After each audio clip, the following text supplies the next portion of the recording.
पे आजकल video available है, दिन में 10 बार निकालो 10 बार देखो। और याद में है क्या, ये देखो, दिल मांगे मोर बच्चे भी खाएंगे एक प्लेट और।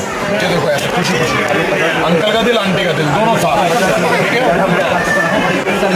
घर में छोटा आइटम कटिंग करते हो, छोटा छोटा काटते हो ना, हाथ करता है, डॉक्टर के पास जाना पड़ता है। इसमें लगाओ, डॉक्टर का खर्चा बचाएगा। ये रामलाल के साथ श्यामलाल आएगा, आपकी हाथ की सेफ्टी करेगा।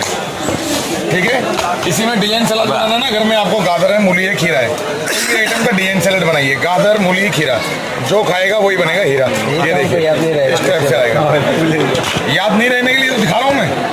ये देखो डिजाइन हो गया ना सर। घर में गेस्ट आते हैं ना, खाएंगे कम, सोचेंगे ज्यादा आया कहाँ से। ठीक है, इसको बाहर निकाल दिया आपने, एक ऐसा कट लगाया, लौकी, टिंडा, तोरी, मूली, बैंगन वगैरह में एक ऐसा कट लगाया, यहीं से देख लो सही है खराब है पता लग जाएगा। ऐसे काटो इक्वल शेप में सब्जियां।